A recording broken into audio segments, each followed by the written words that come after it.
Dear students, मैं doctor Shashi Chawla, associate professor राजकीय मीरा कन्या महाविद्यालय उदयपुर से आज पर्सनल हाइजीन विषय पर आपसे बात करूंगी। हमारा नेक्स्ट चैप्टर है पर्सनल हाइजीन यानी कि व्यक्तिगत स्वच्छता। तो बच्चों, व्यक्तिगत स्वच्छता क्या होती है? इसमें दो वर्ड्स आते हैं, एक तो पर्सनल और दूसरा है हाइजीन। पर्सनल मतलब व्यक्तिगत और हाइजीन होता है स्वच्छता। तो व्यक्तिगत में यही आएगा कि जो हमारे पूरे शरीर की सफाई है, हमें अपना पर्सनल जो है पूरी केयर करनी है। तो हम इसको आज डिटेल से जानेंगे कि पर्सनल हाइजीन क्या होती है और हमें अपने बॉडी का क्या क्या ध्यान रखना चाहिए सफाई को लेकर के। तो जैसे बच्चों हम सभी जानते हैं, हाइजीन का अर्थ क्या होता है? हाइजीन का अर्थ है स्वस्थ रहने का तरीका। स्वस्थ रहने में ना केवल शारीरिक किंतु मानसिक स्वास्थ्य भी जरूरी होता है। पहले भी आपको स्वास्थ्य के चैप्टर जब पढ़ाया था तो ये सारा कुछ बताया था कि स्वस्थ रहने से मतलब ये नहीं है कि आप फिजिकली आपको कोई बीमारी नहीं है तो इसका मतलब आप स्वस्थ है। स्वस्थ रहने का मतलब होता है कि आप हर तरह से स्वस्थ हैं, आपको किसी तरह का कोई मानसिक तनाव नहीं होनी चाहिए, कोई पीड़ा नहीं होनी चाहिए, आपका मन शांत होना चाहिए, प्रसन्नचित होना चाहिए, आपका व्यवहार आचार विचार सब अच्छे होने चाहिए, पॉजिटिव सोच होनी चाहिए, पॉजिटिव एटीट्यूड होना चाहिए। आपका जीवन के प्रति दृष्टिकोण जो है कभी भी नेगेटिव नहीं होना चाहिए, नकारात्मक नहीं होना चाहिए, सकारात्मक सोच होनी चाहिए। तभी एक व्यक्ति जो है वो स्वस्थ कहलाता है। जैसा कि हाइजीन में शारीरिक ना केवल शारीरिक किंतु मानसिक स्वास्थ्य भी जरूरी होता है, क्योंकि इसका सीधा असर हमारे मन मस्तिष्क पर पड़ता है। अगर हम इसकी तरफ ध्यान नहीं देते हैं तो एक तरफ शारीरिक परेशानियां भी हो सकती हैं और दूसरी तरफ व्यक्ति जो है किसी भी संक्रामक बीमारी की चपेट में भी आ सकता है। तो यानी कि जो हाइजीन क्या है? Hygiene is the practice of keeping yourself and your surroundings clean, specially in order to prevent illness और द स्प्रेड ऑफ डिजीजेस। तो आपको समझ में आ गया होगा हाइजीन यानी कि स्वच्छता क्या है, कि खुद को हमें साफ रखना है, आसपास के वातावरण को साफ रखना है ताकि ना तो हमें कोई बीमारी हो, हम बीमारी से बच सकें, और ना ही हम इस बीमारी को दूसरी जगह पे फैलाएं यानी कि फैलाने से रोकें। तो वो है हाइजीन। अब बच्चों, व्यक्तिगत स्वच्छता में भी कई चीजें आती हैं। हमारे पूरे शरीर की सफाई जो है इसके अंतर्गत आती है, तो वो मैं एक एक करके आपको बताऊंगी। इसमें सबसे पहले हमारा स्वास्थ्य आता है। स्वास्थ्य में क्या है? जो कुछ भी हम खाते हैं, जो भोजन हम खाते हैं, जिस तरह हम अपने शरीर को साफ रखते हैं, शारीरिक व्यायाम करते हैं, ये सभी चीजें हमारे शरीर को स्वस्थ बनाए रखने में बड़ी भूमिका निभाती हैं। कई बीमारियां सफाई के अभाव में पैदा होती हैं, इसलिए हमें साफ रह करके इन बीमारियों से बचा जा सकता है। तो कौन कौन से बॉडी पार्ट्स हमारे शरीर के अंग हैं जिनकी हमें सफाई का ध्यान रखना है? तो बच्चों, बॉडी में सर से लेकर पांव तक हमें पूरे शरीर की सफाई का ध्यान रखना है। तो एक एक करके हम पढ़ेंगे। पहला है सिर की सफाई। तो सिर की सफाई में क्या है बच्चों? अंडरस्टूड है, सभी जानते हैं कि हमें अपने बालों की जो सफाई है वो अच्छी तरह से करनी चाहिए। सप्ताह में 1 या 2 बार बालों की सफाई जो है शैम्पू से या फिर किसी अन्य आयुर्वेदिक पाउडर भी आते हैं, शिकाकाई है, और भी कई चीजें आती हैं जो भी व्यक्ति को सूट करती है या जिससे भी वो नियमित रूप से सफाई कर रहा है, तो उसका प्रयोग करके हमें अपने सिर को साफ सुथरा रखना चाहिए। जरा सा भी सिर में पसीना आता है, ह्यूमिडिटी होती है, तो हमें बालों को सुखाना चाहिए, उसमें गीलापन नहीं रहना चाहिए। उससे क्या है, सिर में से बदबू आती है और फिर डैंड्रफ और स्किन रैशेज और भी कई बीमारियों का डर रहता है। तो सिर की सफाई जो है हमें अच्छे से करनी चाहिए। नेक्स्ट है आंख, कान और नाक की सफाई। तो इसमें बच्चों आंखों को भी डेली साफ करना चाहिए, कान भी साफ करने चाहिए, नाक भी साफ करनी चाहिए।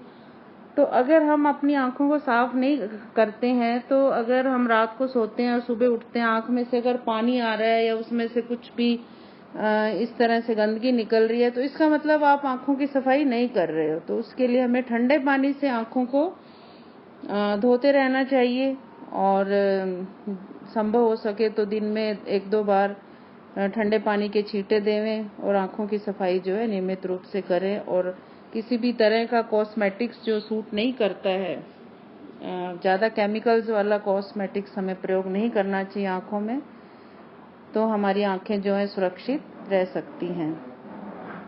कान और नाक की सफाई। कान में भी अक्सर जो है एक वैक्स बनता है। अगर व्यक्ति कान साफ नहीं करता है तो उससे क्या होता है, धीरे धीरे वो जो मैल है अंदर वो जमा होता जाता है और व्यक्ति को सुनाई देना कम हो जाता है और फिर बंद भी हो सकता है। तो कानों की जो सफाई है हमें नियमित रूप से करनी चाहिए। इसमें हमें कान में कोई भी ऐसे सीख या कुछ भी ऐसा नोकीली वस्तु नहीं लगानी चाहिए। हमें कॉटन से कान साफ करना चाहिए।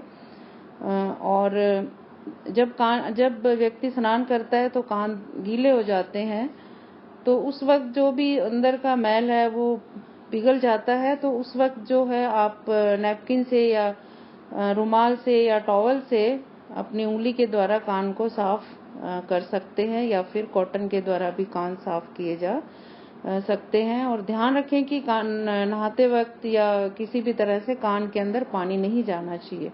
कभी भी कोई ऐसी समस्या आती है, आपको सुनाई नहीं दे रहा है, धीरे सुनाई दे रहा है, या आपके कान में खारिश हो रही है, तो तुरंत डॉक्टर को जांच करवानी चाहिए और इलाज करवाना चाहिए। नाक की सफाई कैसे करेंगे बच्चे, आपको पता ही है, हमें जो है नाक साफ करते रहना चाहिए। अगर सर्दी हो गई है तो भी आप ध्यान रखें, टिश्यू पेपर का प्रयोग करें, मुलायम कपड़े से नाक को साफ करें। तो इन सब चीजों का अगर आप ध्यान रखेंगे तो व्यक्ति जो है हमेशा स्वस्थ रह सकता है और उससे किसी भी तरह की बीमारी जो है वो नहीं घेरती है। फिर हम आते हैं मुंह की सफाई। तो मुंह की सफाई कैसे करेंगे? मुंह की सफाई के लिए, अब मुंह के अंदर दांत होते हैं, तो दांतों की सफाई जो है नियमित रूप से अनिवार्य है। हमें दिन में 2 बार सुबह उठ करके, जैसे सुबह पर्सनल ग्रूमिंग का कार्य होता है, तो टूथब्रश और टूथपेस्ट से हमें अपने दांत साफ करने चाहिए। और रात को सोते समय भी हमें अपने दांत साफ करने चाहिए। कई तरह के टूथपेस्ट आते हैं, उनका प्रयोग किया जा सकता है। और नमक या फिर कोई भी खुरदरा पाउडर भी इस्तेमाल करके दांत के जो बाहरी हिस्से पर खरोंच वगैरह पड़ जाते हैं उनको साफ किया जा सकता है। भोजन करने के बाद जो है पानी से कुल्ला अवश्य करना चाहिए, क्योंकि जो भी भोज्य पदार्थ हम खाते हैं वो दांतों में चिपक जाते हैं और दांतों में फंसे भोजन के कण, उनमें से दुर्गंध आने लगती है और इससे बीमारियां भी फैलती हैं।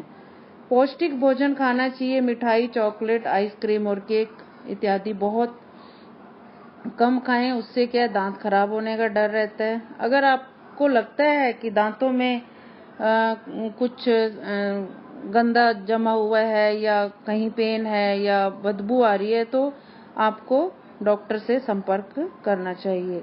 नियमित रूप से सही तरीके से ब्रश अगर किया जाता है तो दांतों पर जमने वाली परत से छुटकारा मिल सकता है। इसलिए अपने दांतों की सफाई के बारे में नियमित रूप से ध्यान देना चाहिए और समय समय पर अपने दांतों की जांच जो है विशेषज्ञ से करवा लेनी चाहिए। अगर उसमें किसी तरह का कोई समस्या है तो वो आपको समय से पता चल जाएगा। फिर है नेक्स्ट है त्वचा की देखभाल कैसे करेंगे। हम सभी जानते हैं त्वचा जो है हमारे शरीर का एक महत्वपूर्ण भाग है। ये हमारे शरीर को ढकती है, हमारे शरीर के अंगों की रक्षा करती है, शरीर का तापमान बनाए रखने में मदद करती है। त्वचा जो है शरीर की गंदगी को पसीने के रूप में बाहर निकालने में मदद करती है। अगर दोषपूर्ण त्वचा हो जाती है तो उसमें से पसीने की ग्रंथियां बंद हो जाती हैं, इसके कारण घाव, फुंसी इत्यादि निकलते हैं। इसलिए हर दिन साबुन और साफ पानी से नहाना चाहिए ताकि त्वचा जो है वो गंदी ना हो और बीमारियों से बचा जा सके। फिर कुछ और चीजें हैं हमें जो ध्यान में रखनी चाहिए, जैसे हाथ धोना। हाथ धोना जो है एक बहुत ही महत्वपूर्ण कार्य है। हम सभी कार्य जो अपने हाथों से करते हैं, इसलिए हाथ जो हैं वो सबसे ज्यादा गंदे होते हैं। तो हम लोग जो है विभिन्न कार्यों को करते समय, जैसे भोजन करने से पहले हाथ धोने चाहिए, शौच के बाद हाथ की सफाई करनी चाहिए। कुछ भी आप ऐसा काम करते हैं तो हाथ जो है अच्छी तरह से साबुन से रगड़ रगड़ कर धोने चाहिए। कोई भी काम करने के बाद हाथों को कलाई के ऊपर से अंगुलियों के बीच से नाखून के भीतर तक साबुन से अच्छी तरह साफ करें और विशेष रूप से खाना पकाते समय और खाने से पहले हाथ जरूर धोएं। इससे कई बीमारियों को रोका जा सकता है। इसके साथ साथ नाखून जो है नियमित रूप से काटे जाने चाहिए। नाखून को चबाना नहीं चाहिए, नाक को खोदना नहीं चाहिए और इन सभी बातों का ध्यान रखने से जो है बीमारियों से बचा जा सकता है। फिर है अपने टांगों की सफाई करें, पाँव की सफाई करें, पेडिक्योर, हाथों की सफाई में मैनिक्योर किया जा सकता है। तो इन सब चीजों का अगर हम ध्यान रखेंगे तो हम बीमारियों से बच सकते हैं। किसी भी तरह की बीमारी जो है हमें नहीं लगेगी और दूसरों को भी बीमारी से बचा सकते हैं। तो उसके बाद है कि भोजन को प्रदूषण से बचाने, विषाक्त भोजन से बचने और बीमारी को फैलने से रोकने के लिए रसोई में भी स्वच्छता का ध्यान रखना चाहिए। रसोई बनाने की जगह और बर्तन को साफ रखें। बासी या प्रदूषित भोजन ना खाएं। खाना पकाने और परोसने से पहले हाथ धोएं। उपयोग करने से पहले सभी सब्जियां और खाद्य सामग्री को अच्छी तरह से धोएं।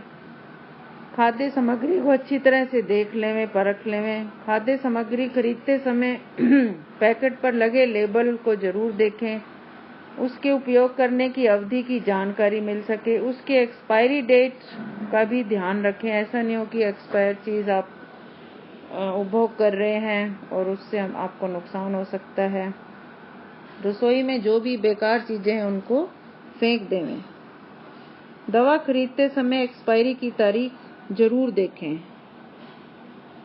तो ये कुछ बातें हैं, अगर हम इनका ध्यान रखते हैं बच्चों तो हम बीमारियों से बच सकते हैं और वातावरण को भी दूषित होने से बचा सकते हैं। तो ये हमने बात की थी पर्सनल हाइजीन की, जिसमें व्यक्तिगत स्वच्छता के बारे में सारा कुछ मैंने आपको बताया है कि सर से पांव तक अपने बॉडी की सफाई का ध्यान जो है हमें रखना चाहिए और कैसे रखना चाहिए। आजकल वैसे भी कोविड-19 जो है कि महामारी फैली हुई है और विशेष तौर पर बहुत अच्छे से इन सब बातों का ध्यान रखना है ताकि आप हर तरह से बीमारी से बच सकें और इससे कलीग्स और जो आस पड़ोस के लोग हैं, वातावरण है, उसको भी हम दूषित होने से बचा सकते हैं।